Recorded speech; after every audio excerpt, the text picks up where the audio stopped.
Hai Coach, apa kabar? Hai, luar biasa. Wah, thank you Luar sudah biasa. diundang.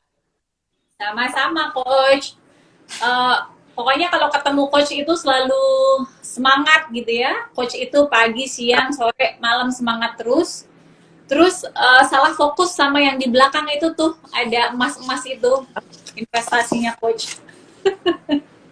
Oh, tuh hoki, hoki, hoki. Iya, itu Bawa kayaknya hoki. trademark bareng. Itu kayaknya trademark banget gitu ya. Coach selalu ada si emas-emas itu ya.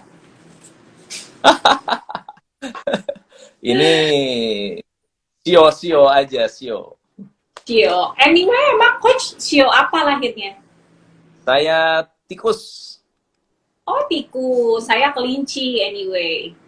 Oh, kelinci. Seneng dandan. Iya, seneng dandan. Apalagi kalau dapat makeup baru gitu ya. Oke, Iya, Coach.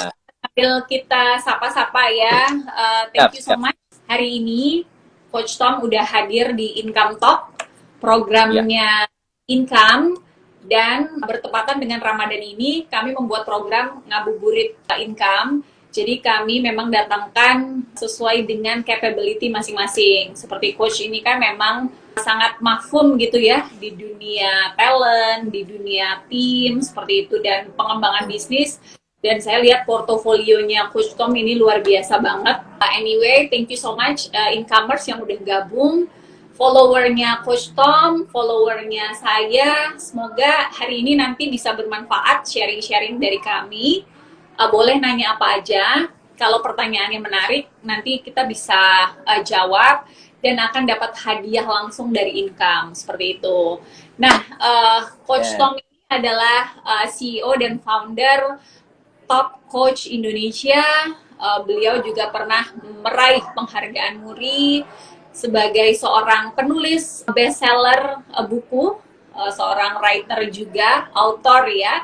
Kemudian sudah menangani lebih dari 1.000 pengusaha di Indonesia, partnernya Bank Indonesia untuk pengembangan UMKM di Indonesia. Nah, tepat banget. Jadi kalau hari ini teman-teman incomers UMKM saatnya belajar tentang bagaimana sih memanage tim, ya, membangun tim yang baik seperti itu. Terus Coach Tom itu juga sebagai top 100 coach in the world seperti itu ya. Wow, jadi hari ini beruntung banget coach bisa hadir di tengah-tengah kita sore ini.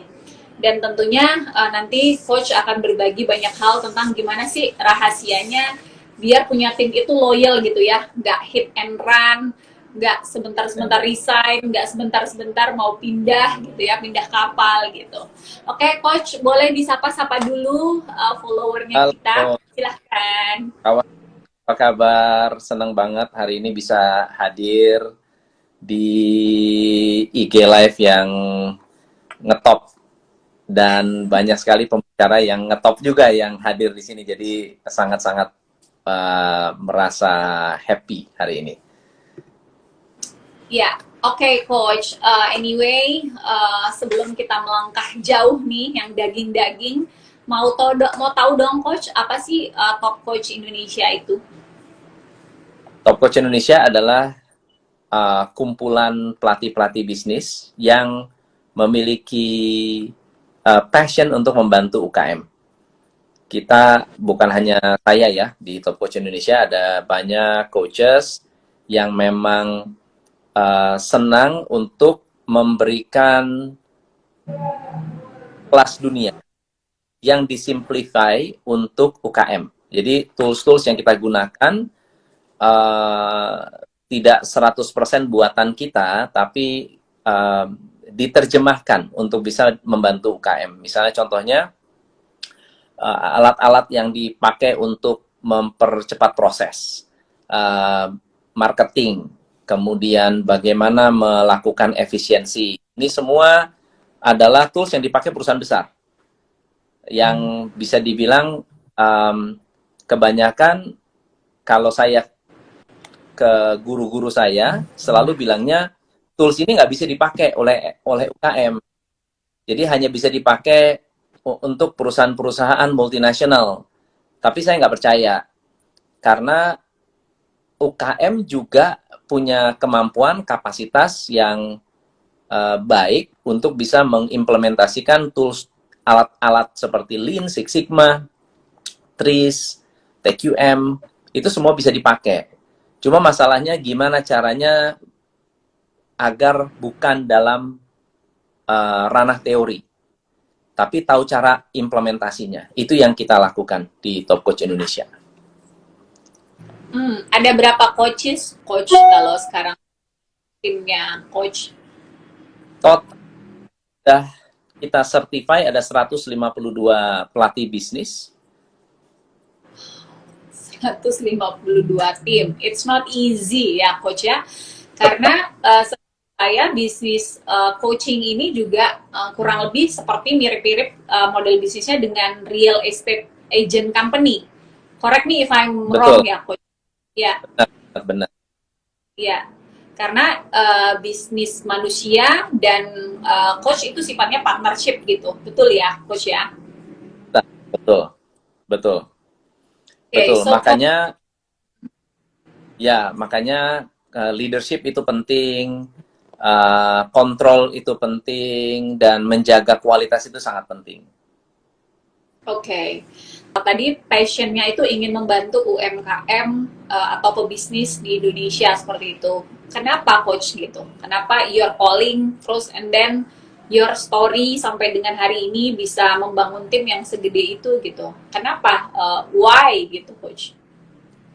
Di masa saya masih kerja zaman dulu tuh saya bolak-balik Bogor Jakarta, orang Bogor nih. Saya itu sering ketemu dengan orang-orang yang menurut saya punya potensi besar tapi nggak dapat kesempatan. Ya, pedagang-pedagang, kemudian ada orang yang suaranya bagus tapi tidak dapat kesempatan, nggak dapat peluang. Kemudian saya melihat banyak orang tua saya juga UKM ya. Orang tua saya juga UKM yang menghidupi keluarga lewat jualan nasi, jualan warung. Saya pernah jadi tukang cuci piring ya di warung orang tua gitu. Kita punya warung makan. Dan bisa menghidupi keluarga, bisa membuat anak itu sekolah sampai tinggi. Itu dasarnya dari UKM. Tapi sayangnya banyak yang tidak menjalankan, ya hanya menjalankan bisnis itu hanya sampai di level asal bisa makan, asal bisa nyekolahin anak.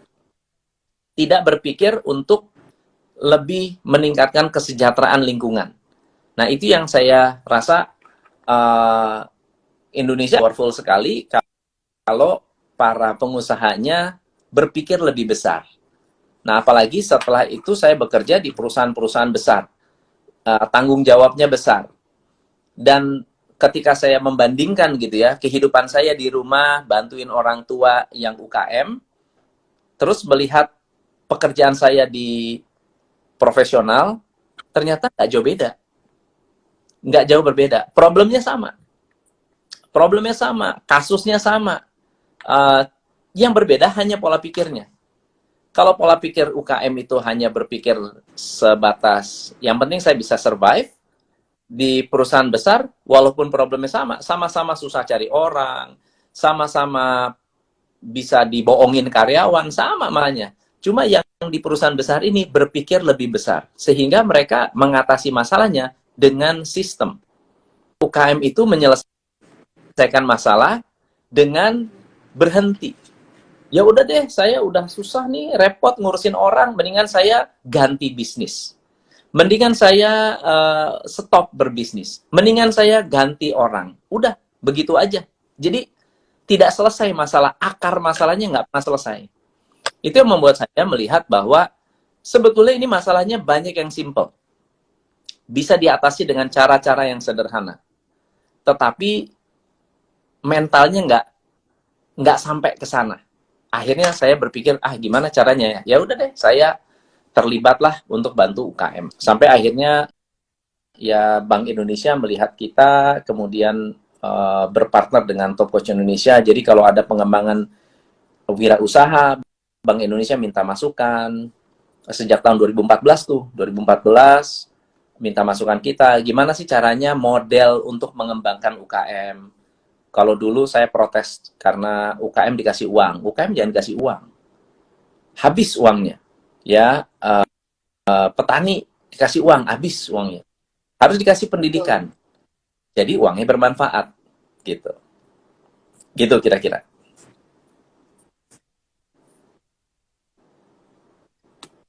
Ya, jadi setuju banget. Jadi jangan kasih ikannya, tapi kasih kailnya gitu ya, Coach ya. Jadi how to-nya, ilmunya gitu ya. Jadi mereka lebih bertumbuh, lebih berkembang seperti itu. Ya, Oke, anyway, incomers kalau mau nanya silakan di kolom Q&A ya, biar nggak kelewat ya. Jadi nanti hmm, kita akan bacain dari kolom Q&A seperti itu. Oke, Coach bicara tadi tentang SDM ya, bicara tentang talent, bicara tim gitu ya. Coach juga punya lebih dari 100 tim yang tentunya tadi certified gitu ya, dan berkompetensi, punya kemampuan seperti itu. Tapi kok mereka mau gitu join di kapalnya Coach gitu, di perusahaannya Coach. Itu gimana cara Coach untuk meyakinkan mereka seperti itu, untuk bisa bersama-sama hand in hand seperti itu di perusahaannya Coach. iya.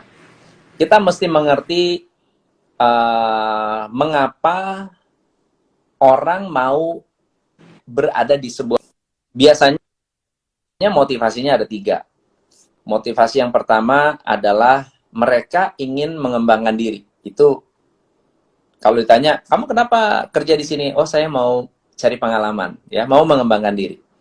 Berarti orang yang bertahan, mereka masih melihat masa depan berada di perusahaan itu akan membuat mereka lebih berkembang. Itu yang pertama.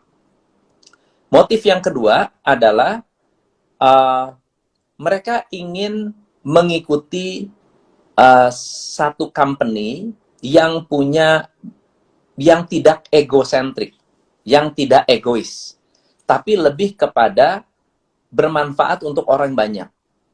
Saya kalau ikut Top Coach Indonesia, walaupun belum bisa jadi miliarder, tapi saya membantu orang jadi miliarder.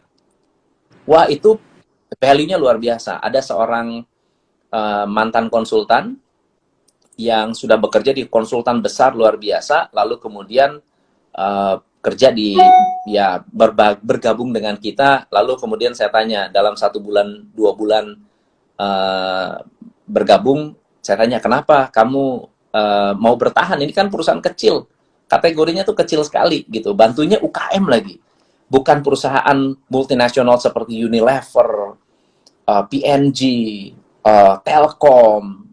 Kalau Telkom kan bergengsi, BRI itu pun bergengsi. Ngapain kita ngurusin perusahaan kecil, dagangnya cuma sembako, lu mau bantuin saya buat apa? Dia bilang gini, ternyata saya bukan mengecilkan perusahaan besar, tapi bekerja di sini lebih dihargai. Saya itu lebih, bukan hanya dihargai, tapi ilmu yang saya berikan ketika dipakai, melihat orang terakselerasi tersendiri.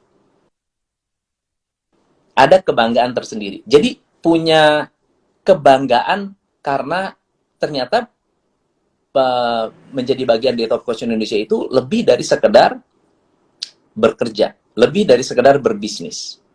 Nah, motif yang ketiga adalah financial motive. Motif keuangan otomatis akan membuat orang berpikir, ada nggak cara untuk membuat saya menambah income? Jadi kalau dia bilang, oh saya bisa menambah income karena saya tahu caranya, itu akan membuat orang setia. Nah, 3 motif ini biasanya ketika hilang satu-satu, maka karyawan itu akan mulai tidak setia. Ya, misalnya, saya udah mulai mentok nih. Ilmu saya dengan ilmu bos saya lebih pintar dari bos saya. Itu mulai berpikir tuh untuk resign. Atau misalnya, saya bekerja tapi tidak ada bigger purpose, nggak ngerti tujuan besar perusahaan ini, mereka akan mulai mundur gitu. Apalagi kalau income-nya juga terbatas. Oke. Jadi mereka akan apa? Mereka akan selalu apa ya? Apa sih yang bisa di-upgrade lagi? Apa sih yang bisa di-improve lagi? Seperti itu ya. Jadi makanya seorang pemimpin itu harus selalu mau willing to learn gitu ya. Jangan sampai tadi ilmunya kalah sama timnya gitu. Akhirnya ngerasa Ya, bahwa aduh kok kayaknya gue mentok nih di sini gitu ya. Pimpinan saya, leader saya kok nggak upgrade diri gitu ya. Akhirnya dia kayak mencari sesuatu dan mencari sesuatu lagi. Oke, kemudian banyak sekarang ini kan kalau yang namanya orang kerja ya, baik itu dia salary base atau commission base, itu sometimes rasa memilikinya, sense of belongingnya terhadap company atau kapalnya itu nggak rata gitu, coach. Nah, gimana sih biar mereka semua itu punya rasa memiliki gitu? Apa semuanya dikasih saham kosong atau gimana sih, coach? Gitu. gini, karyawan itu ada atau tim ya. Jadi nggak hanya karyawan ya, tapi para agent atau freelancer sebetulnya sama aja. Sebetulnya sama aja. Manusia itu kan punya visi jangka panjang, ada visi jangka pendek. Jangka pendeknya adalah hal-hal yang sifatnya tangible. Yang tangible itu apa sih? Kalau saya kerja menghasilkan atau tidak. Itu yang akan membuat orang bertahan. Itu yang pertama. Tapi secara long term,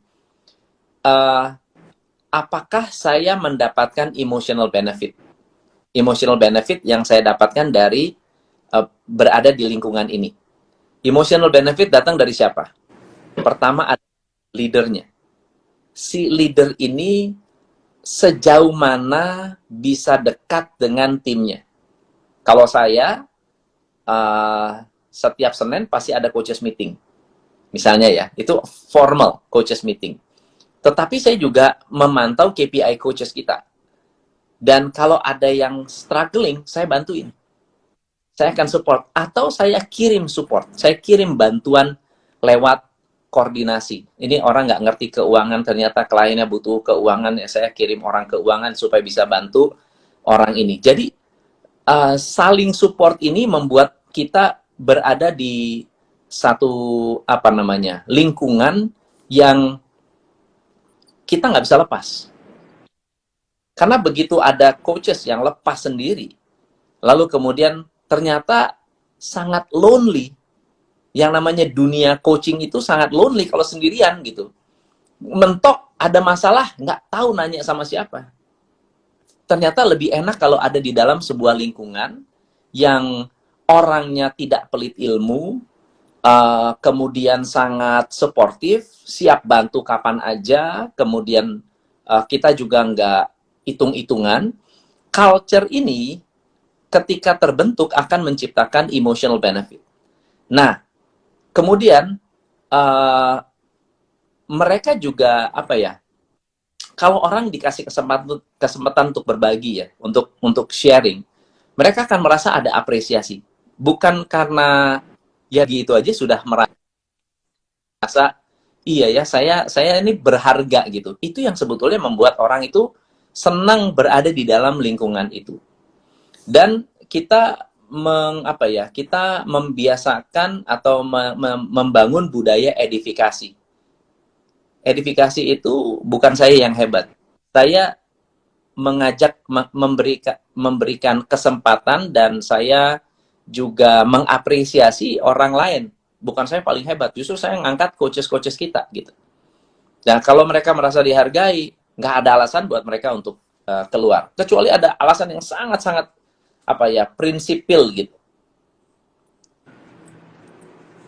Oke, jadi sebagai seorang leader artinya juga lift others untuk lift other untuk terangkat juga gitu ya, coach ya, untuk jadi Betul. hebat juga, jadi great juga gitu ya.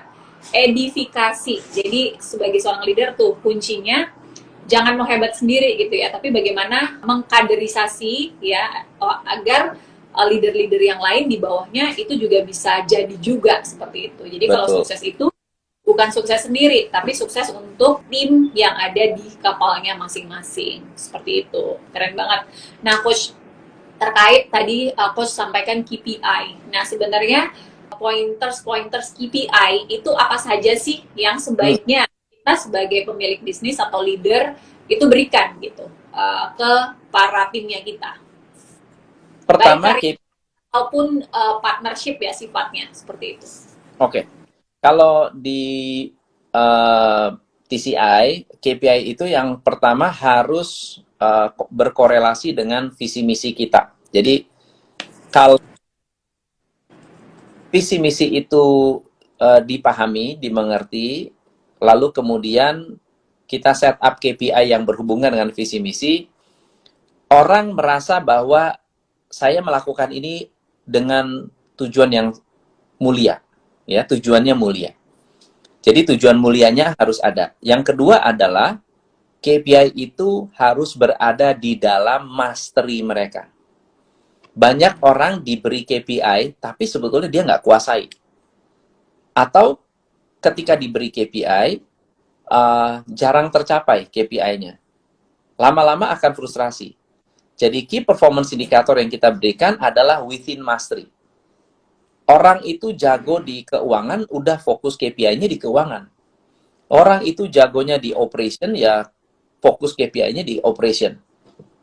Lalu yang ketiga adalah mereka punya peranan dan mereka juga bisa melakukan perbaikan, improvement. Mereka tahu caranya. Oh, saya kurang di sini. Saya bisa bikin project untuk meningkatkan performance saya di bagian apa. Itu bisa tuh. Jadi mereka tahu how to improve.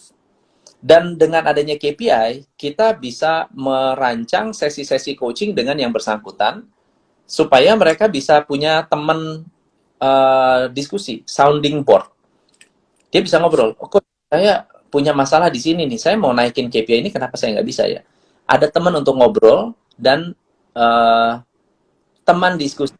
Nah, ada hal yang kunci menurut saya tentang KPI yang menurut saya seringkali membuat KPI ini tidak bisa berjalan, yaitu KPI dihubungkan dengan reward and punishment. Kalau saya kasih KPI itu dihubungkan dengan reward and punishment, KPI-nya belum berjalan itu, atau mengisi KPI sama dengan ancaman buat saya. Setuju nggak? Ya. Kalau saya tidak tercapai, saya terancam kena punishment. Kalau tercapai, ya oke lah saya dapat reward. Tapi orang lebih takut dengan ancaman daripada dengan reward. Jadi ketika itu ada, energi orang untuk menjalankan KPI udah lemes. Udah takut duluan. Karena banyak orang yang takut jadi sales, kenapa? Karena ada target.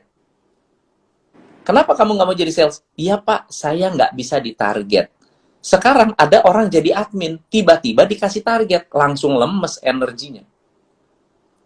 Jadi, pertama, hilangkan dulu hubungan antara reward and punishment dengan KPI. KPI adalah aktivitas yang bisa dilakukan untuk mendukung visi misi. Kalau itu mereka ngerti atau itu yang mereka lakukan dan mereka mendapatkan energi, semangat karena ternyata saya mampu, baru kita berbicara reward and punishment di tempat yang lain. Gitu. Oh, berarti I got satu perspektif baru nih. Jadi memang selama ini saya pun juga gitu. Jadi saya menetapkan KPI itu masih based on reward and consequences gitu, Coach. Jadi kalau lu nyampe angka sekian, kalau lu nggak nyampe angka sekian, lu akan dapat denda ya, atau lu harus bayar apa gitu. Tapi kalau lu lewat angka ini, kamu akan dapat reward, entah itu voucher, entah itu apalah bentuknya ya, cash money seperti itu. Berarti ini ada sesuatu yang salah nih gitu yang saya tetapkan gitu. Nah, jadi kayak ada mazhab-mazhabnya gitu, atau sebenarnya yang paling efektif itu adalah yang tadi coach, bahwa KPI itu jangan dikaitkan dengan reward and punishment. Karena betul betul sih, jadi otak manusia itu kan cuma mengenal dua hal ya kan, menghindari kesengsaraan dan mendekatin sesuatu yang membuat happy gitu ya. Tapi otak manusia itu cenderung menjauhi sesuatu yang susah gitu, nggak mau susah lah intinya gitu. Tapi mungkin di sisi ini si tim itu sendiri, si talent-talent itu sendiri akhirnya ngerasa kayak udah kehilangan gitu, malah demotivate ya. Wah nih gue kalau nggak capai ini nih gue sengsara nih, gue sengsara gitu. Nah ini sebenarnya gimana sih coach antara dua ini tadi? Nah, saya buat KPI harus berfokus kepada mampu dulu. Jadi gini contoh ya. Jadi persepsi KPI untuk menilai kinerja itu menurut saya kalau belum terbiasa dengan KPI itu akan merugikan. Kalau belum terbiasa. Jadi saya langsung dikasih kayak gimana sih rasanya kalau dikasih rapot? Ya kan? Anak dikasih rapot itu bisa takut gitu. Takut nilainya jelek. Tapi kita harus membuat raport ini sesuatu yang membangun dulu. Dia harus positif dulu dengan raport. Bahwa raport ini sesuatu yang positif. Kamu nilai berapapun kamu nggak dihukum.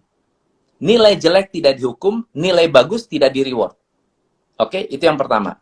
Yang kedua adalah tugas raport adalah development kita. Tugas KPI adalah to develop ourselves. Jadi dia itu senang baca ngisi KPI dengan sejujur-jujurnya, karena itu akan membangun dia. Kalau dia tidak sadar, kalau nggak tahu bahwa KPI ini bisa membangun, dia akan melihat bahwa KPI tujuannya untuk menilai. Saya diminta untuk mengisi atau melaporkan, menggali kuburan sendiri. Nggak mau mereka. Gali kuburan, dia tahu dia salah. Tapi kalau misalnya gini, oke, contoh KPI yang kita lakukan. Dulu, mungkin 2-3 tahun yang lalu, untuk closing customer, sales ya, contoh sales. Untuk sales closing customer, kadang-kadang 1 minggu 1. 1 minggu 1. Itu pun ada yang bisa, ada yang nggak bisa. Kira-kira apa yang kita lakukan? Kita membuat KPI yang mereka bisa. Tidak ada istilahnya, no question, mereka pasti capai. Oke, seminggu 1 bisa nggak? Oh, seminggu 1 gampang, Pak. Udah KPI-nya at least 1 minggu 1 konsisten dalam 3 bulan. Setelah konsisten 3 bulan, kita review, kita training, kita bangun. Coba yuk, kita cari tahu how to improve dari 1 ke 2. Ternyata ada yang bisa. Ternyata ada yang mampu. Dari seminggu 1, ada yang mampu seminggu 2. Kita evaluasi, kita pelajari, kita diskusi, kita bikin simulasi. Oh, ternyata dia bisa. Kenapa yang lain nggak bisa? Coba kita cari tahu kenapa dia bisa ya. Nggak ada satupun yang dihukum. Tapi semua bisa belajar. Semua bisa mengerti. Oh, ternyata begitu caranya. Oh, hebat. Gue coba ikutin deh. Ternyata dari 4 orang, yang 1 bisa 2, yang nular ke yang kedua, nular ke yang ketiga, nular ke yang keempat. Sekarang semua bisa seminggu 2 itu gampang. Kita naikin lagi standarnya. Dari seminggu 2 menjadi seminggu 3. Hari ini, 1 hari 4 closing. Tapi kenapa bisa begitu? Karena kita tidak pernah menghukum orang karena tidak perform. Kita berikan training kepada orang yang tidak perform. Kita menghukum orang yang memiliki bad attitude. Bukan tidak perform. Karena tidak perform terlalu banyak aspek yang menyebabkan dia tidak perform. Karena saya nggak marketing, bisa jadi karyawan saya nggak perform. Karena delivery saya jelek, bisa jadi karyawan saya nggak perform. Jadi terlalu banyak aspek yang membuat karyawan kita nggak perform. Kita nggak bisa apple to apple mengatakan bahwa gara-gara dia tidak bisa jualan, maka bisnis saya tidak perform. Nggak bisa. Karena performance dia itu hanya satu di antara sekian banyak aspek yang membuat company kita tidak perform. Kira-kira gitu. Oke, ya. Jadi saya dapat poinnya. Intinya dari awal jangan sampai si KPI ini malah menjadi beban. Terus gimana caranya Ya, mereka ini dengan isian yang tipu-tipu gitu ya coach, karena kan ya tadi kan kalau maling disuruh ngaku itu kan kayak misalnya satu hari lu harus ketemu klien misalnya 10 klien gitu, and then dia nggak ketemu pun tulis 10 klien, akhirnya itu bodong lah laporannya gitu ya. Jadi responsibelnya itu malah kayak dipaksa dan akhirnya itu karbitan dan itu akhirnya malah nggak value-nya tuh nggak dapet gitu ya coach ya. benar. Okay, I got the point. Jadi kalaupun mau menghukum adalah mereka yang bad attitude, bukan mereka yang tidak perform. Oh, keren banget ini, daging banget gitu ya. Hari ini saya dapetin ini. Tadi juga ada yang komen ini sangat bermanfaat banget, akan diterapkan ke timnya. Oh iya dong, tentu. Ini TCI loh yang ngomong itu top 100 coach in the world gitu ya. Coach, oke, tantangannya lagi coach sekarang ini kan zamannya ini nggak semuanya ya mungkin baru-baru ini kesini itu baru orang kerja itu WFH dan WFO seperti itu ya. Mungkin kalau di tempat saya sih sekarang udah full WFO gitu ya. Nah tapi kan masih ada yang hybrid juga. Nah coach punya tips nggak sih mengelola tim yang tadi gitu, gimana sementara kan dia physical kan nggak ada gitu di kantor, gimana memantau mereka agar mereka itu tetap produktif dan tetap memang ada hasilnya gitu, ada resultnya gitu. Oke. Nah, saya harus tanya nih ke teman-teman yang WFH dan WFO. Kalau teman-teman bekerja WFH, perasaan karyawannya pernah ditanya nggak? Pernah nggak kita, saya punya karyawan ya, saya tanya, kalian WFO sama WFH enak mana? Mesti jujur. Ya enak WFH. Ya, karena di rumah. Oke. Tapi enaknya itu karena kamu di rumah kan. Kalau dalam hal bekerjanya enak mana? Artinya lebih mampu menghasilkan mana? Ada yang lebih menghasilkan WFH loh. Jangan salah loh. Ada karyawan kita, sales, yang lebih menghasilkan kalau dia work from home. Karena dia bisa ngelihat anaknya juga, dia bisa ngurus suami, dan dia bisa tetap manage untuk produktif ngurusin kantor atau jualan misalnya contohnya. Jadi kalau memang itu bisa dilakukan, kita tanya, kenapa kamu masih mau produktif? Coba gali. Kenapa kamu masih mau produktif walaupun kamu WFH? Jawaban yang banyak terjadi adalah, banyak saya dengar adalah karena merasa dipercaya. Karena tidak mau kalau saya sudah di rumah, dapat privilege untuk ngurus anak dan ngurus suami, saya tidak perform. Dia takut kehilangan privilege itu. Karena privilege itu sangat luar biasa. Work-life balance-nya terjadi di situ. Nah, tetapi ada karyawan yang, wah Pak, saya percuma di rumah. Di rumah saya nggak bisa ngapa-ngapain. Ada yang begitu. Kenapa? Database adanya di kantor. Semua pekerjaan ada di kantor. Kalau saya di rumah, saya malah repot. Nah, ada yang bilang begitu, saya nggak bisa deh Pak, saya mendingan saya di kantor aja. Jadi saya sempat pada saat masa pandemi, saya memberikan full kebebasan. Full kebebasan, artinya saya tunjukkan bahwa saya percaya kamu, saya nggak bakal ngecek. Bahkan ya, kalau waktu saya WFH, waktu tim kita WFH, saya tidak nanya, kamu ngapain aja. Enggak. Saya nanya, are you okay? Kalian okay nggak? Ada nggak yang bisa saya bantu? Karena saya tahu kondisi rumah. Saya juga kerja dari rumah, itu tidak semudah yang dibayangkan. Gangguan anak, gangguan ini, gangguan itu, gangguan internet, gangguan segala macam banyak. Jadi saya akan bertanya, are you okay? Lu okay nggak di rumah? Ada masalah nggak? Ada nggak yang bisa saya bantu? Jadi bukan gimana cara ngontrolnya, tetapi gimana cara mereka bisa lebih efektif bekerjanya. Can I help you?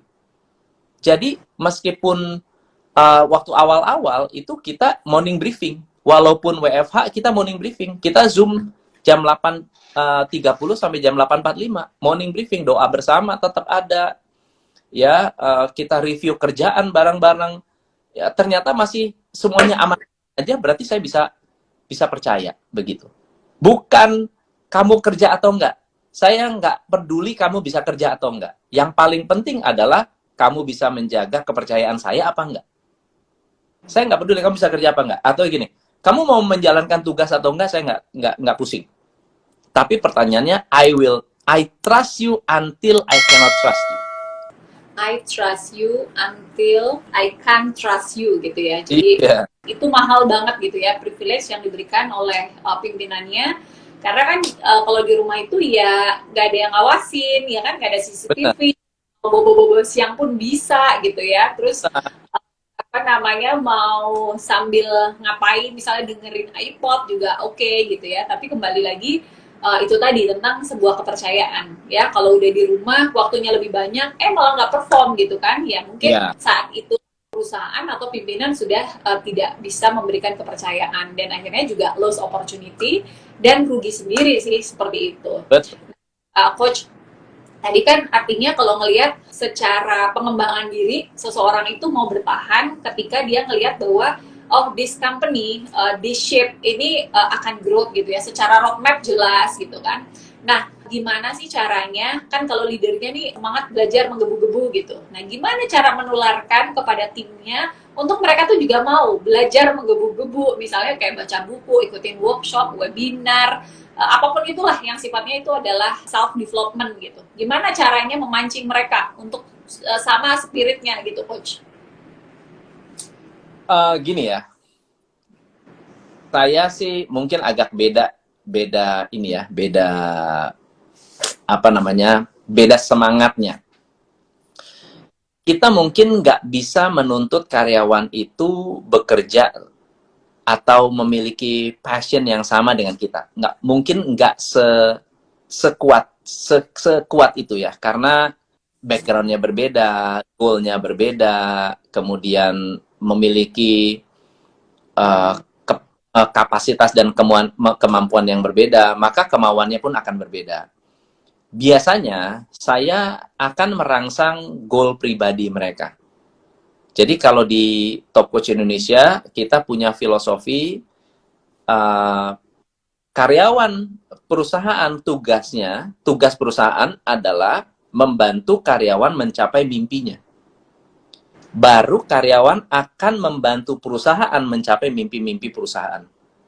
Jadi tugas saya bantu karyawan supaya mereka mau mengejar mimpi mereka. Kamu ada OB, kamu maunya apa sih? Kamu butuh apa sih? Pengen apa? Saya pengen punya sawah, Pak, di rumah. Saya bantuin kamu, caranya mau nggak? Mau. Caranya adalah kamu nabung. Kamu titip tabungan di tempat saya. Bahkan ada orang ya yang ya mungkin secara pendidikan kurang begitu oke, tapi saya kasih target. Kamu gaji kecil, ya. Saya mau didik kamu satu hal. Saya didik ya. Didikan pertama adalah kamu harus bisa nabung. Kalau kamu bisa nabung, berapapun tabungan kamu, saya double. Misalnya contohnya, saya mau beli tanah misalnya. Ya udah, kamu mampu nabung berapa? OB misalnya. Setiap bulan sekian. Pada saat kamu siap beli tanah, berapapun tabungannya, saya top up senilai tabungan kamu. Jadi dapat bunga 2 kali lipat tuh. Nah, orang itu kira-kira semangat kerjanya gimana? Semangat belajarnya gimana? Semangat untuk disiplinnya gimana? Karena dia nggak mikir saya kerja untuk bantuin perusahaan, enggak. Dia mikir saya kerja untuk saya. Poin itu harus mereka rasakan ketika bekerja. Sama seperti ada orang yang, Coach, saya pengen punya rumah. Berapa nilai rumahnya? Berapa yang kamu butuhkan apa? Oh, saya butuh DP. DP-nya berapa? Dan ya depositnya sekian ya. Terus gimana caranya? Gini caranya. Saya beliin emas, kamu cicil emas itu. tanpa bunga. Jadi saya beli emas harga hari ini, saya cicil targetnya kapan? 2 tahun, 3 tahun. Ya udah, setelah 3 tahun, harga emas nggak berubah kan? Maksud saya volume emasnya nggak berubah, tapi harganya sudah berubah. Ada karya emas harga 300.000 dijual harga 500.000 gitu. Jadi kita beliin waktu itu harga 300.000. Dia cicil dengan harga 300.000. Mau beli berapa? 100 gram, 200 gram, 300 gram, sekilo pun saya beliin gitu. Kalau mau gitu ya. Kamu tinggal cicil tuh sekilo, mau berapa tahun, mau berapa lama. Tapi harganya nggak berubah. Nah, once itu dijual, harganya menjadi berkali-kali lipat. Dan buat mereka itu suatu hal yang di luar daripada fasilitas yang ada di perusahaan manapun. Gitu. Kerja dimanapun nggak ada kayak begini. Kira-kira gitu loh. Tapi bisa jadi custom untuk setiap orang. Nah, kalau orang itu punya dream untuk diri sendiri, mereka akan do whatever it takes untuk belajar, untuk berkembang, untuk mencari mencari ilmu, mencari pengetahuan dan seterusnya untuk mereka sendiri. Gitu, nggak usah disuruh. Okay. So sebenarnya people care about himself gitu ya, about herself. Jadi benar sih. Jadi itu harus di switch gitu ya. Jadi gimana mereka kepikiran, oh iya, kalau mau dream saya tercapai, saya harus butuh ini, butuh ini, butuh ini, butuh senjata ini, butuh ini, seperti itu. Oke, got it. Jadi bantu dulu timnya butuh apa, dreamnya apa, and then bantu wujudkan, baru kemudian nanti mereka gimana sekuat tenaga, mereka juga akan membantu untuk mewujudkan goals atau mimpi perusahaan. Oke, teman-teman yang masih standby, boleh dong absen sambil sebutkan dari kota mana, puasa atau enggak, sambil boleh bertanya di kolom komen boleh, atau di kolom Q&A. Ya, pertanyaan terbaik nanti akan dapat hadiah dari Income. Coach, pernah punya pengalaman nggak sih gimana suffernya dulu ngebangun tim di awal-awal, and then akhirnya tim itu bisa kembali solid gitu, terus how come you can achieve it gitu? Ya, oh ya banyak bongkar pasang tim. Terus kalau dulu kan saya waktu mulai hanya sendirian ya, berdua lah dengan satu personal assistant. Terus partneran, habis itu pecah kongsi, ya kita sampai waktu itu kita sempat punya 12 orang yang kerja bareng kita, terus 10 orang ikut partner, ya karena pecah kongsi, yang sisa cuma 2 ikut saya. Ya udah, saya mulai dari 2 lagi.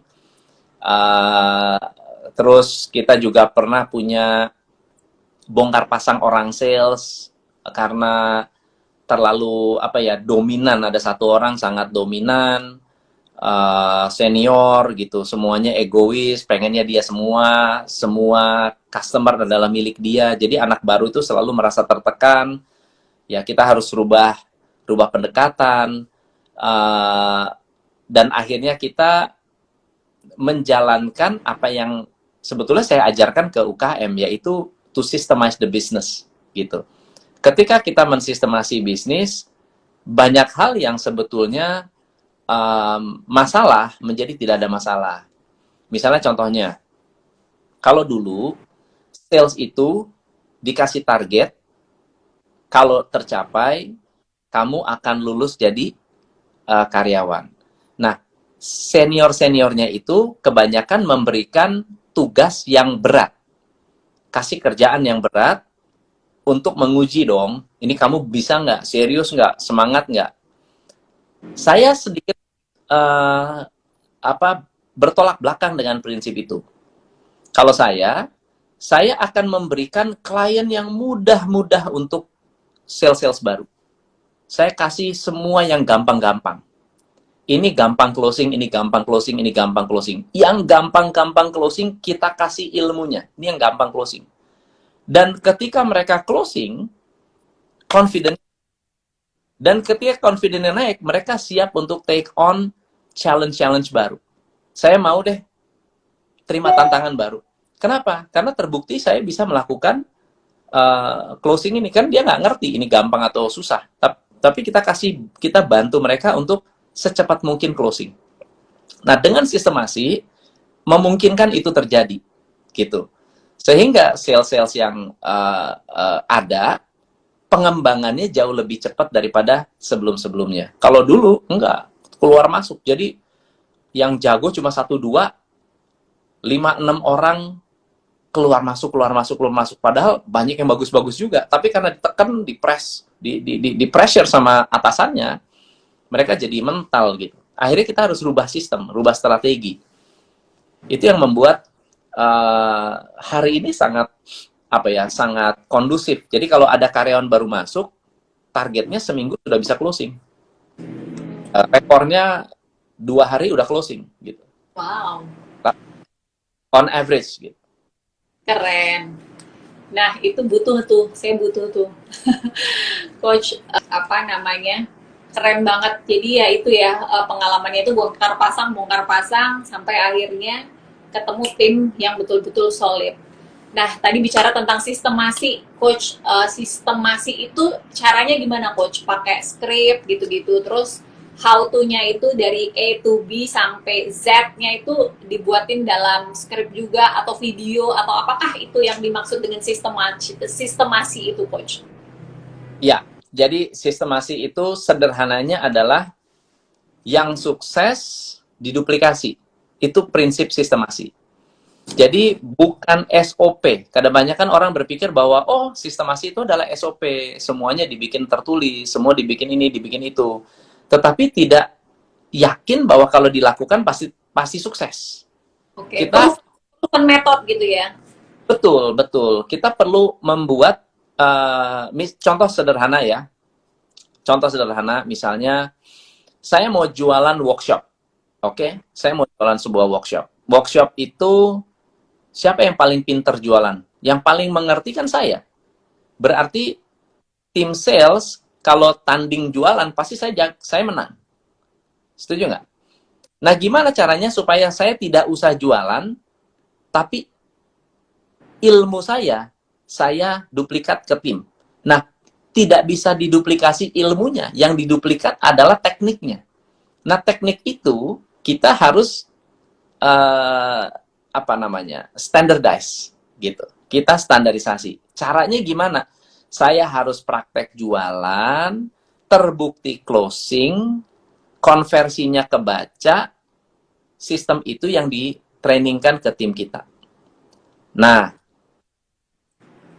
pasti ada variasi, pasti ada deviasi, variasi. Ada yang, kalau saya closing mungkin 60%. Dari 10 orang, 6 closing lah. 4 mungkin nggak cocok.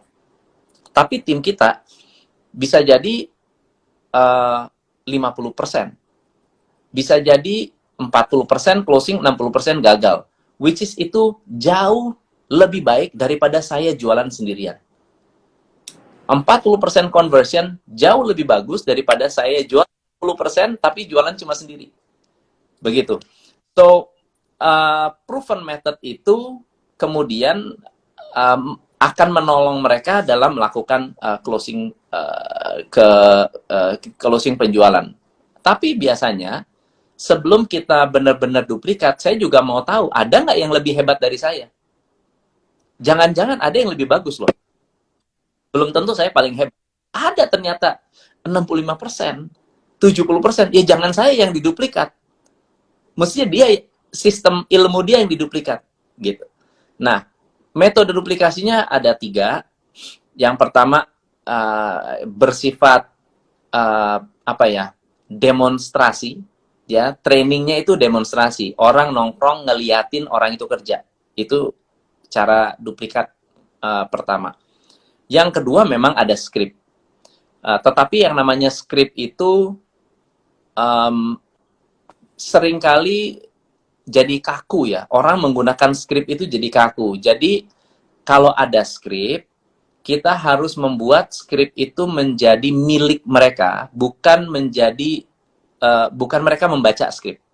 Mereka harus jadi orang yang ini sudah internalisasi, ngomong itu otomatis gitu. Itu kalau pakai skrip.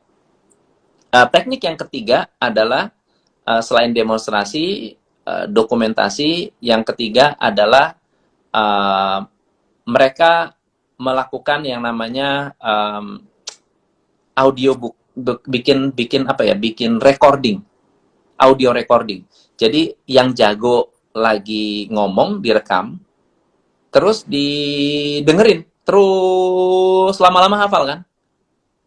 Lama-lama hafal, ya udah nanti pada saat ngobrol, tanya jawab, ngobrolnya sudah lebih luas begitu. Karena sudah ada intonasi yang ditiru, ada pertanyaan-pertanyaan yang ditiru, ada jawaban yang ditiru, dan seterusnya. Begitu.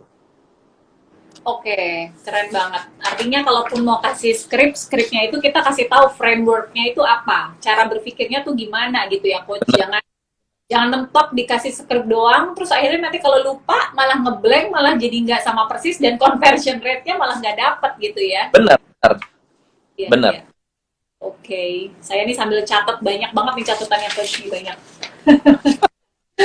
Ini mahal banget soalnya ilmunya kalau Coach mau sesi coaching sama Coach Tom 1 jam itu udah berapa loh ya. Hari ini kita kasih free gitu buat incomers. Coach, ini ada pertanyaan dari trip Sumbaksel.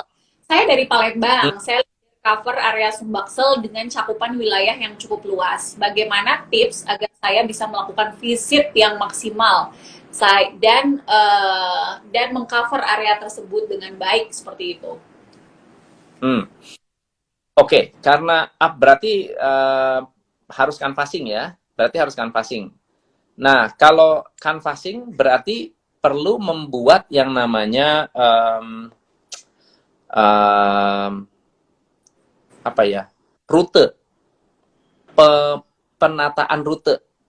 Kalau di saya dulu melakukan canvassing, kita harus punya radius dan peta. Jadi kita selalu harus punya peta manual, print, misalnya daerah Kelapa Gading gitu ya, saya tinggal di Kelapa Gading, saya akan punya peta Kelapa Gading, dan saya akan buat plan per wilayah mana yang saya akan lakukan canvassing. Dan biasanya kita juga mau tahu dong, satu kali visit customer itu butuh waktu berapa lama, dengan jarak dan waktu berkomunikasi dengan customer. Jaraknya misalnya 15 menit, lalu kemudian ngobrolnya setengah jam. Ya berarti kita sudah 45 menit habis. Nah, 45 menit berarti bisa untuk ke berapa customer. Dari berapa customer kita hitung area. Area itu gimana cara bisa mengcover. Nah, kalau areanya terlalu besar, berarti jumlah orangnya yang harus ditambah. Kalau areanya cukup untuk kita, berarti kita bisa bagi dengan diri kita sendiri, ya udah kita cover area itu. Tapi sekarang sebetulnya sangat penting untuk menggunakan teknologi. Teknologi itu harus mulai dimanfaatkan untuk